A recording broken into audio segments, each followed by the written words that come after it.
ನಮಸ್ಕಾರ ಸ್ನೇಹಿತರೆ. ನಾವು ಹೀಲಿಲಿನಪ್ಪ ಅಂದರೆ ನಮಗೆ ಚಕ್ರಾಸ್ ಪ್ರೋಗ್ರಾಮ್ಸ್ ಅಂತ ಇದೆ. ಹೀಲಿಲಿ ಚಕ್ರಾಸ್ ಪ್ರೋಗ್ರಾಮ್ಸ್ ಇದರಿಂದ ನಮ್ಮ ಕಾನ್ಷಿಯಸ್ನೆಸ್ನ ಅಪ್ಲೀಟ್ ಮಾಡ್ಬೋದು, ಅಂದರೆ ರೈಸ್ ಮಾಡ್ಬೋದು. ಯಾವ ಥರ ರೈಸ್ ಮಾಡಬಹುದು ಇದನ್ನು ನಾನು ನಿಮಗೆ ಸ್ಟೆಪ್ ಬೈ ಸ್ಟೆಪ್ ಹೇಳ್ಕೊಡ್ತೇನೆ. ಈಗ ನಮ್ಮ ಶರೀರದಲ್ಲಿ 7 ಚಕ್ರ ಇದ್ದಾವೆ. 7 ಚಕ್ರ ಮೂಲಾಧಾರ, ಸ್ವಾಧಿಷ್ಠಾನ, ಮಣಿಪುರ, ಅನಾಹತ, ವಿಶುದ್ಧಿ, ಆಜ್ಞ, ಸಹಸ್ರಾರ. ಓಕೆ, 7 ಚಕ್ರಗಳು ಇದ್ದಾವೆ. 7 ಚಕ್ರಗಳು ಕರೆಕ್ಟಾಗಿ ಅಲೈನ್ ಇಲ್ಲ ಅಂತಂದರೆ, ಬ್ಯಾಲೆನ್ಸ್ ಇಲ್ಲ ಅಂತಂದರೆ ನಮಗೇನಾಗುತ್ತಂದರೆ ಡಿಸೀಸು, ಸಿಕ್ನೆಸ್ಸು, ಏನಪ್ಪ ಅಂದರೆ ಮೂಡಲ್ಲಿ ವೇರಿಯೇಷನ್ನು. ಬೆಳಗ್ಗೆ ಚೆನ್ನಾಗಿರ್ತೀರ, ಮಧ್ಯಾಹ್ನ ಪುನಃ ನೆಗೆಟಿವಿಟಿ ಕಡೆ ಟರ್ನ್ ಆಗ್ತೀರ. ಆಮೇಲೆ ಏನಾಗುತ್ತೆ ಅಂದರೆ ಮೈಂಡಲ್ಲಿ ಸ್ಪೈರಲ್ ಥಾಟ್ಸು, ಆಮೇಲೆ ನೋಟೆಡ್ ಥಾಟ್ಸು, ಪದೇ ಪದೇ ಅದೇ ಬರೋದು, ಗಂಟು ಥರ ಬರೋದು. ನಾಟ್ ಅಂದರೆ ಗಂಟು, ನೋಟೆಡ್ ಥಾಟ್ಸ್ ಬರೋದು. ಸ್ಪೈರಲ್ ಅಂದರೆ ಒಂದೇ ಥಾಟು ಸುತ್ತುವರೆಯೋದು, ಅದೇ ಥರದ್ದು. ಫಾರ್ ಎಕ್ಸಾಂಪಲ್, ಯಾರ ಮೇಲಾದರೂ ಹೇಟ್ರೆಡ್ನೆಸ್ ಬಂತಂದರೆ ಇವ್ನು ಹೊಡೆಯೋದು, ಇವ್ನು ಬಡಿಯೋದು, ಇವನ್ನ ಅವ್ರ ಕಲಿದ್ದ ಟೀಸ್ ಮಾಡಿಸೋದು. ಒಟ್ಟು ಏನಪ್ಪ ಅಂದರೆ ಒಂದೇ ಥಾಟು ಮೈಂಡ್ ಮ್ಯಾನಿಪುಲೇಟ್ ಮಾಡ್ತಿರುತ್ತೆ, ಪದೇ ಪದೇ ರೌಂಡ್ ಥರ ಸುತ್ತಿರ್ತದೆ. ಓಕೆ, ನಾಟೆಡ್ ಥಾಟ್ಸ್ ಎಫೆಕ್ಟ್ ಬೇರೆ ಬೇರೆ. ಒಂದು ದಿನಕ್ಕೆ 50,000 ವಿಚಾರಗಳು ಬರ್ತವೆ. ಎಷ್ಟು? 50,000 ಥಾಟ್ಸ್ ಪರ್ ಡೇ. ಸೊ ಹೀಗಿದ್ದಾಗ ನಾನು ಯಾವ ಥಾಟ್ಸ್ ಬಂದಾಗ ಯಾವ್ದು ಎಮೋಷನ್ಸ್ ಬರ್ತದೆ. ಓಕೆ, ಆ್ಯಂಗರ್ ಬಂದಾಗ ಹಾರ್ಟಲ್ಲಿ ಯಾವ ಥರದ ಸೆನ್ಸೇಷನ್ ರೈಸ್ ಆಗುತ್ತೆ. ಫಿಯರ್ ಬಂದಾಗ ಹಾರ್ಟಲ್ಲಿ ಯಾವ ಥರ ಸೆನ್ಸೇಷನ್ ರೈಸ್ ಆಗುತ್ತೆ. ಆ್ಯಂಗರು, ಹೇಟ್ರೆಡ್ ಬಂದಾಗ ನನ್ನ ಬ್ರೆತ್ ಫ್ಲೋ ಯಾವ ಥರ ಇರ್ತದೆ. ಫಿಯರ್, ಫಾರ್ ಎಕ್ಸಾಂಪಲ್, ನಾನು ಏನಾದರೂ ನೋಡಿದಾಗ ಅಥವಾ ಏನಾದರೂ ನೋಡಿ ಹೆದರಿದಾಗ ನನ್ನ ಬಾಡಿಲಿ ಯಾವ ಥರ ರಿಯಾಕ್ಷನ್ ಇರ್ತದೆ. ಈ ಬಾಡಿ ಮೆಕ್ಯಾನಿಸಮ್ ಅನ್ನೋದೇನಪ್ಪ ಅಂದರೆ ತುಂಬ ಸಟ್ಲ್ ಇದೆ. ವೈಬ್ರೇಷನ್ ಅನ್ನೋದು, ಫ್ರೀಕ್ವೆನ್ಸಿ ಅನ್ನೋದು, it is shuttle object. So ಇದ್ರ ಬಗ್ಗೆ ನೀವು ಸ್ವಲ್ಪ ತಿಳ್ಕೊಬೇಕಾಗತ್ತೆ, ಸ್ಟಡಿ ಮಾಡಬೇಕಾಗತ್ತೆ. ವೈಬ್ರೇಷನ್ ಯಾವ ಥರ ನಾನು ಪ್ರತಿನಿತ್ಯ ಎಮಿಟ್ ಮಾಡ್ತಿದ್ದೀನಿ, ಅದೇ ಥರ ನನ್ನ ಥಾಟ್ ಬಂದಾಗ ನನ್ನ ಬಾಡಿಲಿ ವೈಬ್ರೇಷನ್ ಚೇಂಜ್ ಆಗುತ್ತೆ. ನಾನೇನರ ಸ್ಮೆಲ್ ಮಾಡಿದಾಗ ನನ್ನ ಬಾಡಿಲಿ ವೈಬ್ರೇಷನ್ ಚೇಂಜ್ ಆಗುತ್ತೆ, ಸೆನ್ಸೇಷನ್ ಚೇಂಜ್ ಆಗುತ್ತೆ, ಬ್ರೆತ್ ಫ್ಲೋ ಚೇಂಜ್ ಆಗುತ್ತೆ.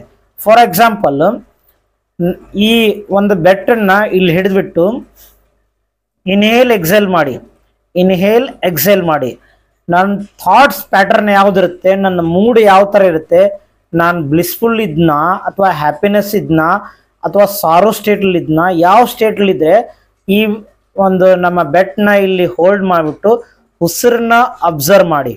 Observe your breath. ಇಲ್ಲ ಇದು ಬ್ಲಾಕ್ ಆಗಿರುತ್ತೆ, ಇಲ್ಲ ಇದು ಬ್ಲಾಕ್ ಆಗಿರುತ್ತೆ. ಅರ್ಥ ಆಯ್ತಾ? ಯಾಕಂದರೆ ಥಾಟ್ಸ್ ಕ್ರಿಯೇಟ್ ದ ರಿಯಾಲಿಟಿ. ಇದನ್ನ ಅರ್ಥ ಮಾಡ್ಕೊಳ್ಳಿ. ನಾನು 10 ವರ್ಷ ಧ್ಯಾನ ಮಾಡಿದ್ದೀನಿ.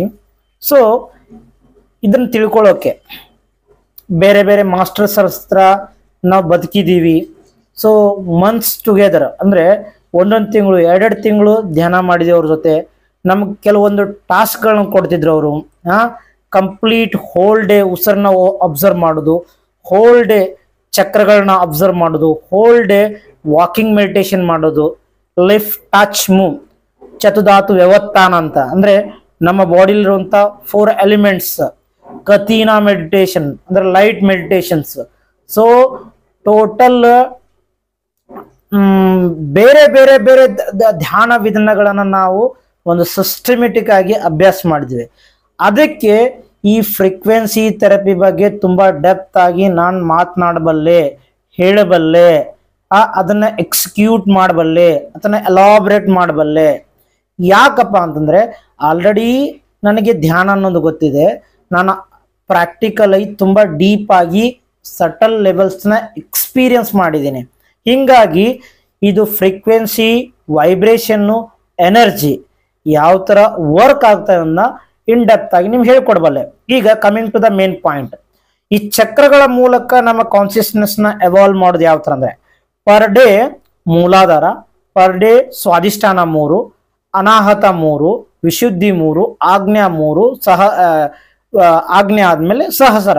7 ಚಕ್ರಗಳನ್ನ ಏನಪ್ಪಾ ಅಂದ್ರೆ ಹೇಗೆ ನಾವು ಗೋಲ್ಡ್ ಸೈಕಲ್ ಅಲ್ಲಿ 3 ಸಾರಿ ಡಿಟಾಕ್ಸ್ ಸೈಕಲ್ ನ ತಗೊಂತೀವಲ್ವಾ, ಅದೇ ತರ ಈ 7 ಚಕ್ರಗಳನ್ನ 3 ಸಾರಿ ಯೂಸ್ ಮಾಡಿ.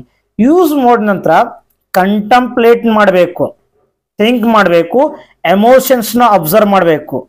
7 ಚಕ್ರಗಳನ್ನ 3 ಸಾರಿ ತಗೊಂಡಾಗ ನನ್ನ ಮೈಂಡ್ ಥಿಂಕಿಂಗ್ ಪ್ಯಾಟರ್ನ್, ನನ್ನ ಬಾಡಿಲಿ ವೈಬ್ರೇಷನ್ಸ್, ನನ್ನ ಕಾನ್ಶಿಯಸ್ನೆಸ್ ಬಿಹೇವಿಯರ್ಸ್, ಹಾರ್ಟ್ ಅಲ್ಲಿ ಯಾವ ತರದ ಎಮೋಷನ್ ಜನರೇಟ್ ಆಗ್ತಿದೆ, ನಾನು ನೋಡ್ಬೇಕಾದ್ರೆ, ನಾನು ಯಾವುದೇ ಒಂದು ಥಿಂಗ್ಸ್ ನ ಆಬ್ಜೆಕ್ಟ್ ನ ಸಿಚುವೇಶನ್ ಅಲ್ಲಿ ಬಂದಾಗ ಅದನ್ನ ನೋಡ್ಬೇಕಾದ್ರೆ ನನ್ನ ದೃಷ್ಟಿಕೋನ, ಮೈ ಅಬ್ಸರ್ವೇಬಲ್ ಸೈನ್ಸ್ ಯಾವ ತರ ವರ್ಕ್ ಮಾಡ್ತಿದೆ, ನನ್ನ ಥಾಟ್ಸ್ ಯಾವ ತರ ಕೆಲಸ ಮಾಡ್ತಿದೆ. ಯಾವಾಗ ಈ ಚಕ್ರಗಳನ್ನ ಪರ್ ಡೇ 3 ಸಾರಿ ತಗೊಂಡಾಗ ನಂದು ಕಾನ್ಶಿಯಸ್ನೆಸ್ ಕಂಪ್ಲೀಟ್ ಡಿಫ್ರೆಂಟ್ ಇರ್ತದೆ. ನಾನು ಇದನ್ನ ಪ್ರಾಕ್ಟಿಕಲಿ ಎಕ್ಸ್ಪೀರಿಯನ್ಸ್ ಮಾಡಿದ ಮೇಲೆ ನಿಮ್ಗೆ ಹೇಳ್ತಾ ಇದ್ದೀನಿ. ಅದು ಬೇರೆ. ಧ್ಯಾನ ಅನ್ನೋದು ದೀಕ್ಷೆ ತಗೊಂಡು ಗುರುಗಳು ಹೇಳಿದ ತಕ್ಷಣ ಅದನ್ನ ಸ್ಟೆಪ್ ಬೈ ಸ್ಟೆಪ್ ಯಮ ನಿಯಮ ಆಸನ ಧಾರಣ ಪ್ರತ್ಯಾಹಾರ ಸಮಾಧಿ ಅದು ಬೇರೆ ವಿಷಯ ಕಂಪ್ಲೀಟ್. ನೀವು ಯಾರು ಅದನ್ನ ನೀಟಾಗಿ ಪ್ರಾಕ್ಟೀಸ್ ಮಾಡೋಕ್ಕಾಗಲ್ಲ. ಬಿಕಾಸ್ ಅದು ಬೇರೆನೇ ಇದೆ. ನಿಮಗೆ ಅದು ನಿಮ್ಮ ಭಾಗ್ಯ ಬೇಕು, ಅದು ಅದನ್ನ ಅಭ್ಯಾಸ ಮಾಡ್ಬೇಕಾದ್ರೆ. ಸೊ ಇದು ಒಂದು ಭಾಗ್ಯನೇ ನಿಮಗೆ. ಇದನ್ನು ಕೂಡ ನೀವು ಕಾನ್ಶಿಯಸ್ನೆಸ್ ನ ಅಫ್ಲಿಟ್ ಮಾಡಬಹುದು. ಸೊ ಅದಕ್ಕೋಸ್ಕರ ನಾನು ಹೇಳೋ ತರ ಇದನ್ನ ಪ್ರಾಕ್ಟೀಸ್ ಮಾಡಿ. ಒಂದೊಂದು ಪ್ರೋಟೋಕಾಲ್ ನಾವು ಹೀಲಿ ಯಾವ ತರ ರಿಸರ್ಚ್ ಮಾಡ್ತೀವಿ ಅಂತಂದ್ರೆ, ಈ ಹೀಲಿ ಯಾವ ತರ ಮಾರ್ಕಸ್ ಡಿಸೈನ್ ಮಾಡಿದ್ದಾರೆ ಅದನ್ನ ನೋಡ್ಬಿಟ್ಟು ಇದು ನಾವು ಇದ್ರ ಮೇಲೆ ಪ್ರಾಕ್ಟಿಕಲ್ ಆಗಿ ಟ್ರೈ ಮಾಡ್ತಿದ್ದೇವೆ.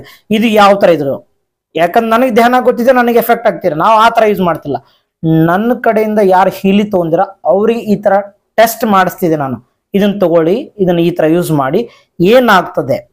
ಹೀಗಾಗಿ ನಮ್ಮ ಕಡೆ ಸ್ವಲ್ಪ ಗ್ರೂಪ್ ಆಫ್ ಮೆಡಿಟೇಟರ್ಸ್ ಇರೋದ್ರಿಂದ, ನಮ್ಮ ಧ್ಯಾನ ಸಂಘ ಇರೋದ್ರಿಂದ ಅವ್ರಿಗೆ ಕೂಡ ಸಜೆಸ್ಟ್ ಮಾಡಿದಾಗ ಕೆಲವೊಂದು ನಮಗೆ ರಿಸಲ್ಟ್ ಸಿಕ್ಕಾಗ ನಾನು ಅದನ್ನ ಶೇರ್ ಮಾಡ್ತಿದ್ದೀನಿ. ಓಕೆ, ಸೊ ಇನ್ವೆಸ್ಟಿಗೇಟಿವ್ ಸ್ಕಿಲ್ಸ್ ಇರಬೇಕು, ಕಂಟಂಪ್ಲೇಟಿವ್ ಸ್ಕಿಲ್ಸ್ ಇರ್ಬೇಕು ನಮಗೆ. ಯಾವುದೋ ಒಂದು ಬಂದು ನನಗೆ ಹೀಲಿನ ಸೈನ್ ಅಪ್ ಮಾಡಿಸೋದಕ್ಕೆ ನಮ್ಮ ಅಪ್ಲೈನ್ 3 ಮಂತ್ಸ್ ತಗೊಂಡಿದ್ದಾರೆ, 3 ತಿಂಗಳು ಸಮಯ ತಗೊಂಡಿದ್ದಾರೆ. ಯಾಕಂದ್ರೆ mind is highest intelligence, my mind is highest. ಯಾಕಂತಂದ್ರೆ I experience highest subtle matters beyond physical words. Okay, is it need for me? ನಾನು ಅವ್ರಿಗೆ ಒಂದೇ ಕ್ವಶನ್ ಕೇಳ್ತಿದ್ದೆ, ನನಗೆ ಏನಕ್ಕೆ ಬೇಕು, ನಾನು ಧ್ಯಾನ ಮಾಡ್ತೇನೆ. I sit hours together, I experience ಸಮಾಧಿ. ಓಕೆ, ನನಗೇನಕ್ಕೆ ಬೇಕು? ಸೊ ಇದನ್ನೆಲ್ಲ ಡೀಪ್ ಆಗಿ ಕಂಟಂಪ್ಲೇಟ್ ಮಾಡಿದ ನಂತರ ಒಂದೊಂದೇ ಆಬ್ಜೆಕ್ಟ್ ನ ತಿಳ್ಕೊಂತ ಹೋದಾಗ, ಆಬ್ಜೆಕ್ಟ್ಸ್ ನ ಏನೇನಿದೆ, ಯಾವ ತರ ಬೇಸು, ಮಾರ್ಕಸ್ ಏನು, ಆಮೇಲೆ ಅದು ಸಜೆಸ್ಟೆಡ್ ಎಲ್ಲವನ್ನು ಸ್ಟಡಿ ಮಾಡಿ, ಓಕೆ ಇದು ನನಗೂ ವರ್ಕ್ ಆಗುತ್ತೆ ಇಲ್ಲ ಅಂತಲ್ಲ, ಆದ್ರೆ ಹ್ಯುಮ್ಯಾನಿಟಿಗೆ ಇದರಿಂದ ಬೆನಿಫಿಟ್ ಬಹಳ ಇದೆ. ಸೊ ಆ ಮೋಟೆ ಇಟ್ಕೊಂಡು ನಾ ಇದ್ರದ್ದು ಈಚ್ ಅಂಡ್ ಎವ್ರಿ ಪ್ರೋಗ್ರಾಮ್ ನ ಪ್ರಾಪರ್ ಯೂಸ್ ಮಾಡಿಬಿಟ್ಟು ಅದ್ರ ಬೆನಿಫಿಟ್ ನ ಶೇರ್ ಮಾಡ್ತಿದ್ದೇನೆ. ಸೊ ಆದಷ್ಟು ನೀವು ಕೂಡ ಇದನ್ನ ಪ್ರಾಕ್ಟಿಕಲ್ ಆಗಿ ಪ್ರಾಪರ್ ಆಗಿ ಪ್ರತಿದಿನ ತಪ್ಪಿಸ್ಲಾರ್ದೆ ಯೂಸ್ ಮಾಡಿ ಇದ್ರ ಬೆನಿಫಿಟ್ ನ ಶೇರ್ ಮಾಡಿ. ಮಾರ್ಕಸ್ ಜಿ ಒಂದು ಒಳ್ಳೆ ಇಂಟೆನ್ಷನ್ ಇಟ್ಕೊಂಡ ಹೀಲಿನ ನಮ್ಗೆ ಕೊಟ್ಟಿದ್ದಾರೆ, ಅದನ್ನ ಪ್ರಾಪರ್ ಆಗಿ ಯೂಸ್ ಮಾಡೋಣ. ಧನ್ಯವಾದಗಳು.